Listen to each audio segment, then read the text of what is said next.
నారద మహర్షి చెప్పాడు, దేవేంద్ర ఒక విశేషం ఉన్నదండి, భూలోకంలో దమయంతి అని ఒక అమ్మాయి ఉన్నది. ఆ అమ్మాయి చాలా అందగత్తె. ఎంత అందగత్తె అంటే స్వర్గలోకంలో కూడా అంతటి అందగత్తె లేదు. ఏ లోకంలో, బ్రహ్మలోకంలో కూడా లేదు. ఆమెను బ్రహ్మదేవుడు ప్రత్యేకంగా సృష్టించాడు. ఆ అమ్మాయి యొక్క స్వయంవరం ఏర్పాటు చేశారు. దానికోసం కబురు పంపితే అందరూ రాజులు కొట్లాట్లు అన్ని యుద్ధాలన్నీ మానుకుని ఆయుధాలు పక్కన పడవేసి అంతా ఆ విదర్భ దేశాన్ని చేరుకున్నారు. స్వయంవరం అంటే ఒక రోజు 2 రోజులు కాదు కదా, వీళ్ళంతా రావడానికి పోవడానికి ప్రయాణాలు అవి తతంగాలు కొన్ని వందల కిలోమీటర్లంతా ప్రయాణం చేస్తూ రావాలి. కానీ ఎక్కడి నుంచి అంతా రావడం వ్యవహారం అనేది జరుగుతున్నది.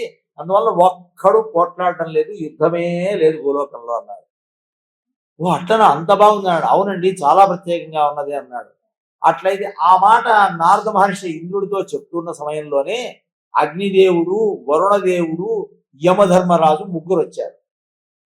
వాళ్ళు కూడా విన్నారు.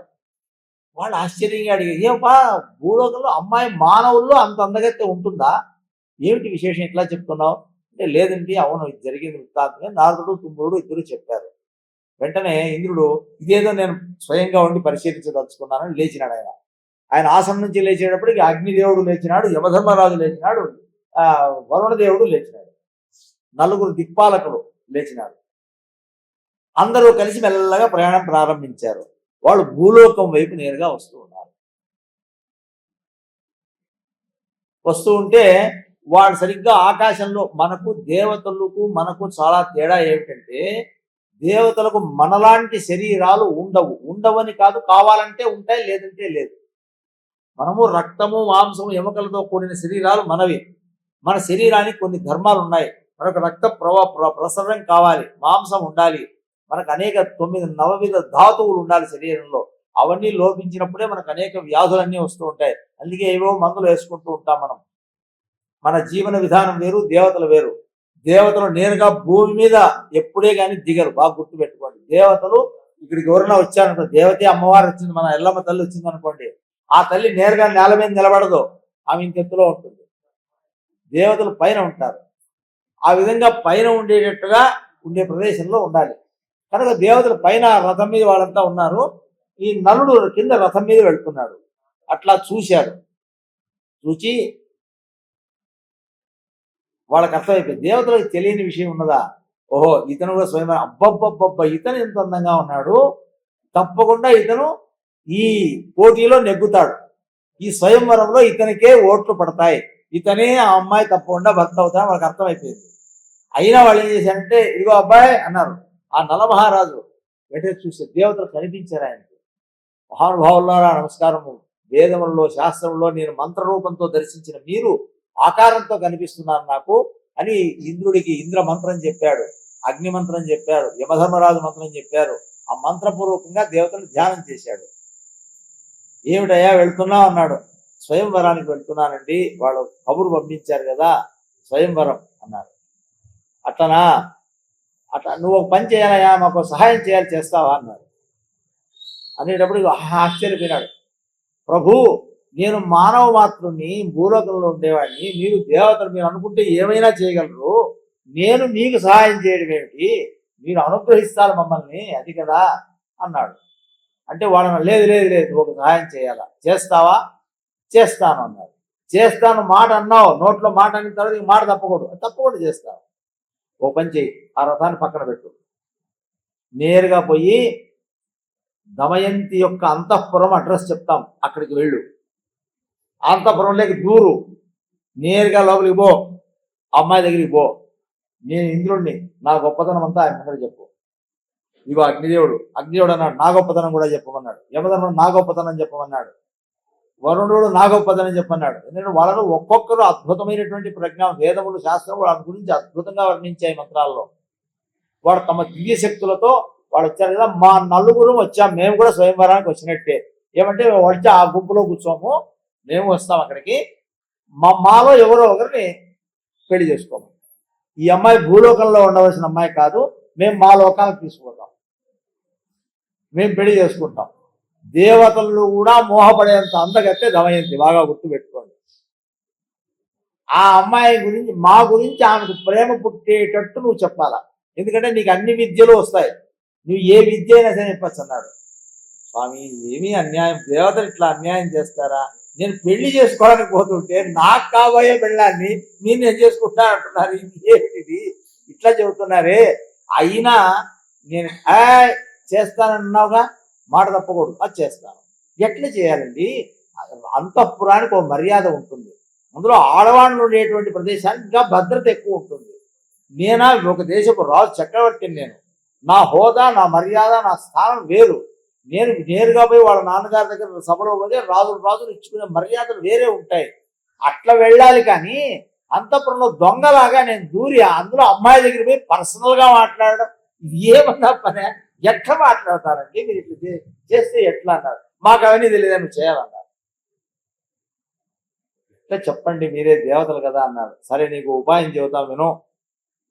నీవు అందరూ నీకు కనిపిస్తారు, నువ్వు మాత్రం ఎవరికి కనిపించవు, దమయంతికి తప్ప. ఆ వరం ఇస్తున్నాం పో. రెండవది, ఎటువంటి విత్సుకత్తుల పహారాలతో మిలిటరీ డిసిప్లిన్తో ఉంటుంది అంతా. అక్కడ గేట్లు అన్నీ ఉంటాయి, 5-6 గేట్లు చెక్కింగ్లు ఉంటాయి. ఎవ్వడికి నువ్వు కనిపించవు, నిన్ను ఎవడు అడ్డు పెట్టాడు, నేను చెబుతున్నాం వెళ్ళమన్నాడు. సరే వెళ్తా అన్నాడు. ఈయన మాట కట్టుబడతాను, నా కోసం నేను ఇంత ప్రేమించుకుని జీవితంలో నేను ఏ స్త్రీని కన్నెత్తి చూచిన వాడిని కాదు, ప్రతి స్త్రీని తల్లి స్వరూపంగా భావించిన వాడిని. అటువంటి వాడిని మొట్టమొదటిసారి ఒక స్త్రీ ఆకర్షించింది, నా మనసులో ముద్ర పడింది, నా మనస్సును, నా ప్రాణాన్ని కూడా ఆమెకు అర్పణం చేసేసానే. ఇటువంటి నా ప్రియురాలి దగ్గరికి నేను వెళ్ళవలసి వచ్చింది అనుకున్నాడు ఆయన. అన్నా నువ్వు వెళ్ళవలసిందే అన్నారు వాళ్ళు. నేరుగా ఆయన వెళ్ళాడు. వెళ్ళి లోపలికి పోయినాడు, వెళ్ళిపోతున్నాడు. ఎవ్వడి 1000 మంది చెలికెత్తెలు సైనికులు అంతా ఉన్నారు, ఎవ్వడికి కనిపించటంలే.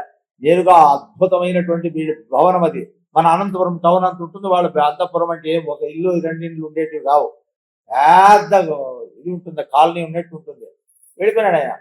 నేరుగా పోయినప్పుడు అమ్మాయి ఆశ్చర్యపోయింది, ఆమెకు మాత్రం కనిపిస్తున్నాడు. ఓహో, హంసలు వర్ణించినటువంటి రూపం ఇతనిది, ఇతనే నలుడు అని మొట్టమొదటిసారి అమ్మాయి చూసింది. ఆశ్చర్యపోయింది, ఒళ్ళు గగురు పొడిచింది, భయం ఎత్తుకున్నది అమ్మాయికి. ఒంటరి ఇట్లా ఎట్లొచ్చిన పరపురుషుడు, మగ ఈగ కూడా రాదే లోపలికి, మగది ఈగను కూడా నో ఎంట్రన్స్, అట్లాంటిది ఎట్లొచ్చినాడు ఈయన అని ఆశ్చర్యపోతుంటే ఆయన అన్నాడు, దమయంతి నేను నిషధ దేశపు మహారాజు, నలుడు నా పేరు అన్నాడు.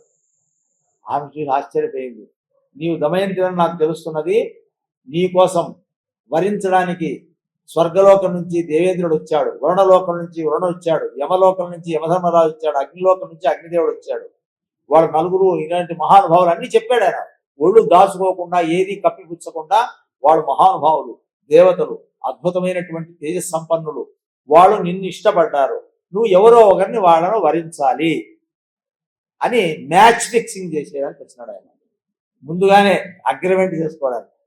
అడిగేటప్పటికి వాళ్ళు అన్నారు కదా, ఆమె అన్నది ఆలోచన చేసింది, కాదండి నేను హంసలు చెప్పినటువంటి మాట విన్నప్పటి నుంచి, అంతకు మునుపు చాలాసార్లు మీ గురించి విన్నాను, అప్పటి నుంచే మీ మీద నాకు కొంచెం కుతూహలం ఏర్పడింది.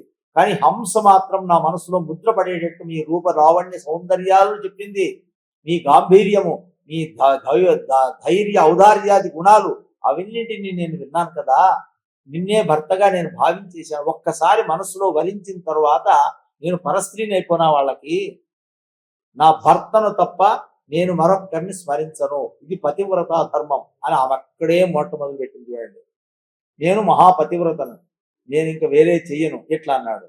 ఆయన అన్నాడు, దమయంతి నేను కూడా అదే పరిస్థితిలో ఉన్నాను, పరస్త్రీ స్పర్శ అనేటువంటి దర్శనమే లేదు నాకు, స్మరణం పరస్త్రీ మనసులో కూడా కళలో కూడా స్మరించను, అటువంటిది నీ రూపం నా ముద్ర పడిపోయింది, నీకు మనసు అర్పించేశాను, నిన్ను ప్రేమిస్తున్నాను. కానీ దేవతలు వాళ్ళు మహాశక్తి సంపన్నులు, వాళ్ళకు గనక కోపం తెప్పిస్తే భస్మం చేసి పారేస్తారు, ఏమైనా చేస్తారు.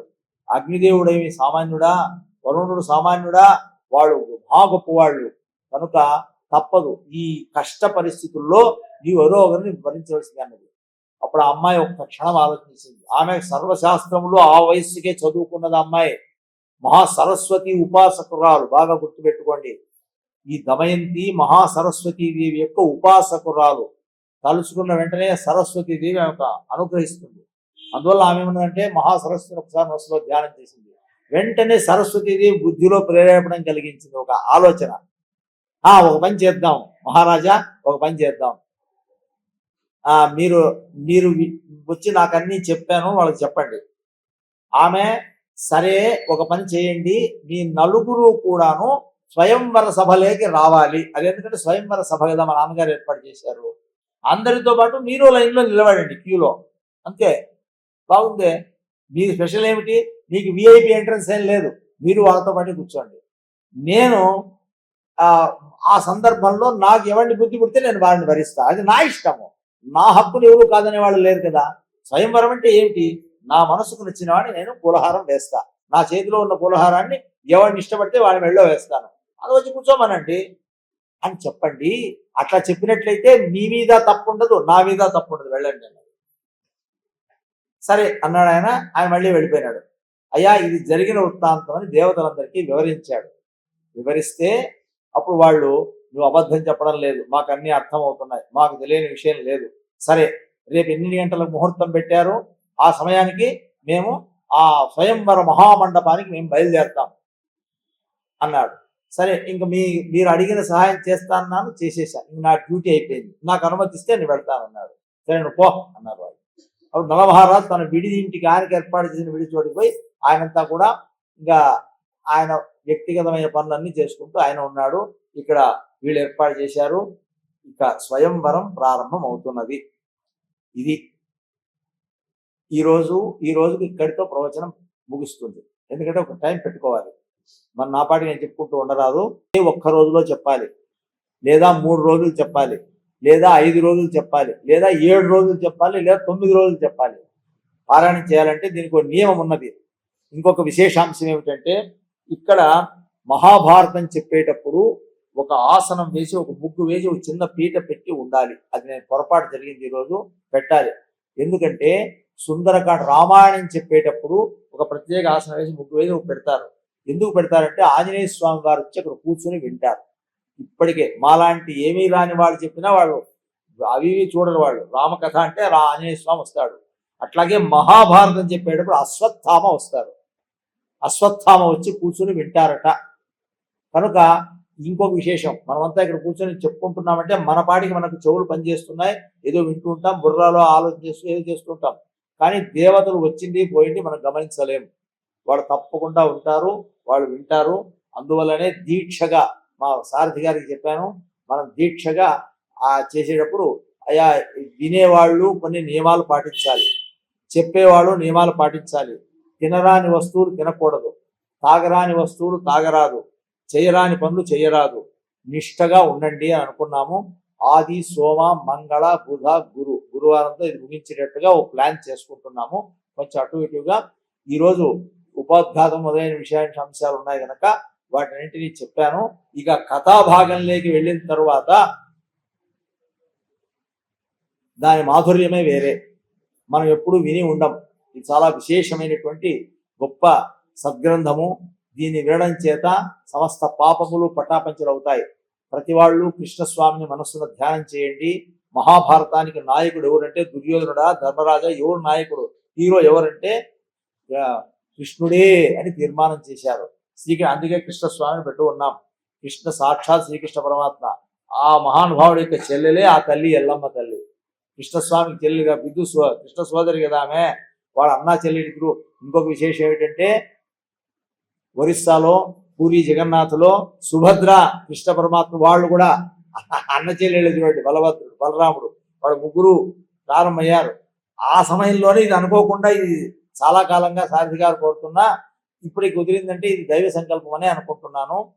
నాకు తోచింది, నాకు తెలిసింది, ఆ మహాసరస్వతి ఏది పరికిస్తుందో ఆ విషయాన్ని చెప్పడం ప్రారంభిస్తాను. రేపటి నుంచి ఇంకా నేరుగా కథాంశాల్లోకి వెళ్ళిన తర్వాత దీన్ని శాంతి గ్రంథం అని అంటున్నారు. శాంతి అవుతుందన్నమాట. అందుకనే నువ్వులు బెల్లం వేసినటువంటి పొడిని నైవేద్యం చేస్తాం రోజు. ఎందుకనే తర్వాత మీకు ముందు ముందు కథలో వస్తుంది. దాన్ని నివేదనం చేసి దానంతా అట్టి పెడతాము.